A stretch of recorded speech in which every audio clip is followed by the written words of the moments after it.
Hello so guys life story Pradeep channel में आप लोगों का स्वागत है। आप लोगों से एक सच्ची घटना फिर बताने जा रहे हैं। ये घटना आप लोग सुन के हैरान हो जाएंगे। एक इंसान अपने बचने के लिए क्या से क्या करता है, फिर भी वो नहीं बच पाता है। एक छोटी सी नादानी के लिए इंसान को क्या से क्या भोगना पड़ता है। आपको हम बताना चाहते हैं, ये घटना है आपके उत्तर प्रदेश में एक जिला पड़ता है गाजियाबाद। गाजियाबाद की ये कहानी है, यानी कांड है। अब इसको शुरू से अंत तक जरूर बने रहिएगा, क्योंकि इस कहानी में बहुत बड़ा रहस्य छिपा है। आप लोग सुन के हैरान हो जाएंगे आखिर होता क्या है। चूंकि एक फैमिली में 4 लोग रहा करते थे, में जो फैमिली का गार्जियन था, यानी सुरेश के दो एक बच्ची, एक बच्चा और एक उसकी बीवी गाजियाबाद में अपना रहते थे लोग। वो लोग अच्छे से अपना जीवन यापन करते थे। उनकी एक बेटी थी 14 साल की। उस 14 साल की बेटी को ऐसे कुछ लत लगी थी कि सुरेश अपनी बच्ची से बहुत परेशान था। उस बच्ची को एक लड़के से बगल में ही प्यार हो गया था। वो लड़के से हमेशा ये मिलती जुलती रहती। सुरेश को ये बात पता चलने के बाद सुरेश काफी टेंशन नाजी हो गया था कि आखिर हम करें तो क्या करें। अपने बच्ची को बहुत समझाता है कि आप ऐसा मत करो।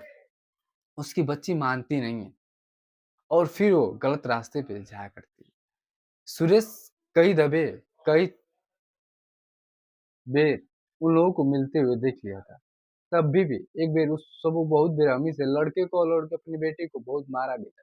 इसके बाद वो दोनों मानते नहीं। एक दिन ये होता है कि रात को सुरेश जब घर पे आया तो देखा अपनी लड़की को, अब उस लड़के को मिलते हुए उसे से देख के बर्दाश्त नहीं हुआ। उसी रात जैसे वो लड़का घर से बाहर गया, वो अपनी बिटिया रानी को बहुत बेरहमी तरह से उसे मार दिया। बताओ, जिस बाप ने एक बच्ची को अपने गोद में लेके पिलाया करता था, उस बाप को इतना नशा चढ़ी कि अपनी बेटी को जान से मार दिया। क्यों मारा? क्यों? अपनी बेटी को समझाते समझाते थक गया था। ये गलत है। वो गलत करते करते लास्ट सीमा पे चली गई थी। बेटा भी अभी छोट था उसका। वो बाप करे तो क्या करे। गुस्सा में इंसान कुछ भी कर सकता है।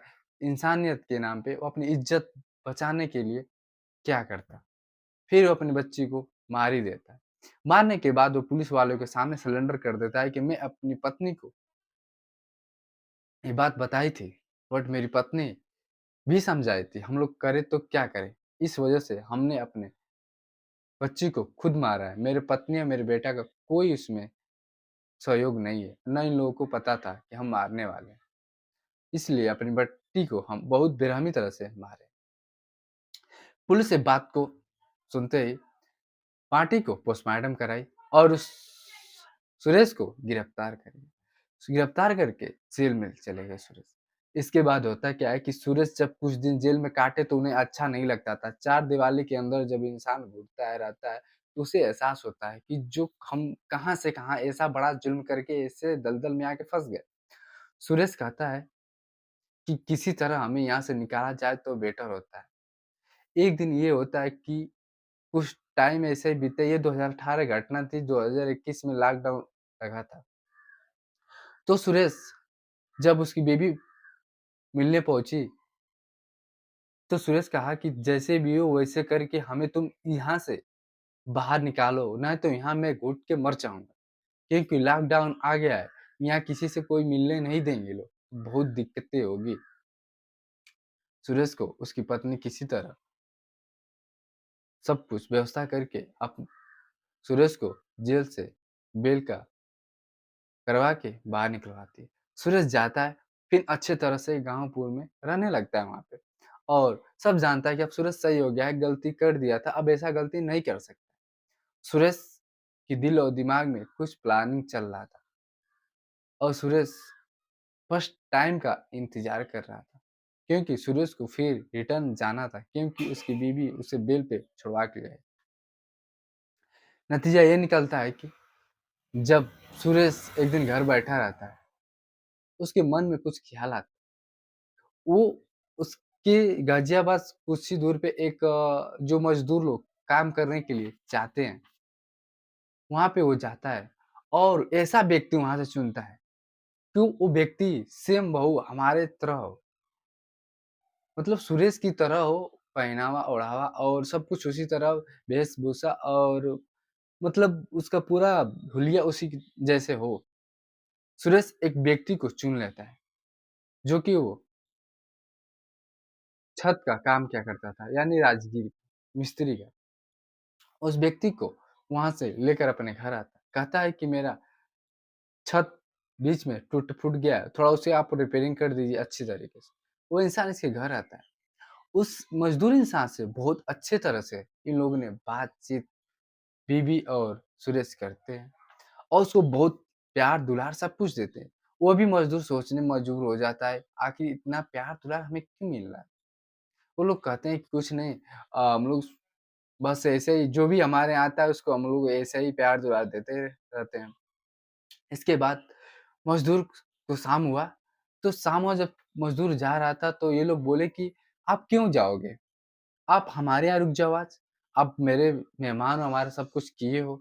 आज जाके रूम पे ही रहना है, आज हमारे यहाँ रुक जाओ। मज़दूर कहता है बड़ी नेक इंसान है। मज़दूर को क्या पता था कि इतने ये लोग बदचलन यानी ऐसे इंसान हैं जो हम सोच नहीं सकते।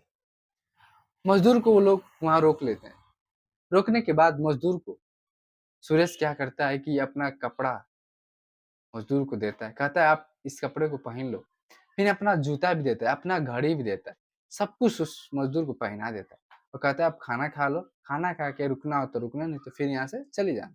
मज़दूर कपड़ा-वपड़ा पहनता है, जूता-वूता उसका फिर टाइट। इसके बाद बैठा के कुछ अच्छी तरह से उसे खाना-वाना खिला देते हैं। खाना खिलाने के बाद जब मज़दूर घर से निकलना स्टार्ट करता है, तब तक सुरेश बाहर जैसे वो मज़दूर जाने के लिए सोचा, सूरज पीछे से एक रॉड का उठाया और पीछे से मज़दूर को धड़ाक से सर पे मार दिया और मज़दूर तुरंत वहीं के वहीं गिर गया। गिरने के बाद सुरेश और उसकी पत्नी उस मज़दूर को बहुत बेरहमी तरह से जान से मारती हैं लोग। आप इस बात को सोच के हैरान हो जाएँ कि उस पापियों ने मिलके उस मज़दूर इंसान के साथ क्या किया। मारने के बाद ये होता है कि उस मज़दूर को एक बड़ा-सा पत्थर उठा के घर में से उसका पूरी तरह से चेहरे का नक्शा बदल देते हैं लोग और मार के फिर उसे बैग में कस के टू व्हीलर पे लाद के वहाँ से कुछ दूर पे ले जाकर उस माटी को फेंक देते हैं। फेंक के इसके बाद उस मट्टी के ऊपर डीजल छींट के आग लगा देते हैं। आग लगाने के बाद सूरज वहाँ से कुछ ही दूर पे जाके रुक जाता है और वहाँ से देखता है कि माजरा क्या होता है। तो रात का समय था, वहाँ के कुछ अगल-बगल के लोग जब माटी जलती है तो अजीब तरह से स्मेल आता है। तो स्मेल आया तो वहाँ लोगों ने पुलिस वालों को तुरंत इन्फॉर्मेशन दी। पुलिस वहाँ पे आई, देखी तो ये माटी है, किसी की डेड बॉडी। तो तुरंत पुलिस उसको किसी तरह आग को काबू किया। आग को काबू करने के बाद जब पुलिस उसको देखी तो पूरी तरह से झुलस चुका था और मतलब चिन्हा नहीं रहा था। फिलहाल उसकी अंदर उसकी पॉकेट में एक आधार कार्ड मिला। उस आधार कार्ड पे नाम था सुरेश।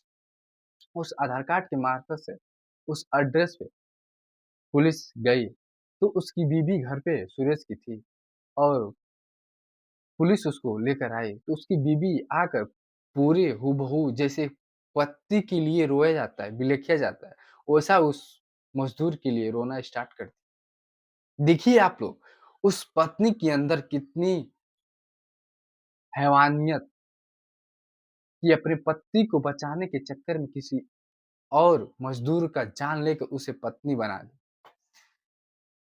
कि इसे हम लोग मार देंगे, हूबहू कपड़ा सब कुछ इस तरह इसका मुँह वो सब कुचल देंगे, तो हमारा पति फिर बेल नहीं जाएगा, ये होगा कि सुरेश मर चुका है, तो बेल कौन जाएगा? यहीं से मैटर क्लोज़ हो जाएगा, जो कि वो अपने बेटिया रानी को मर्डर में जान से मारा हुआ था।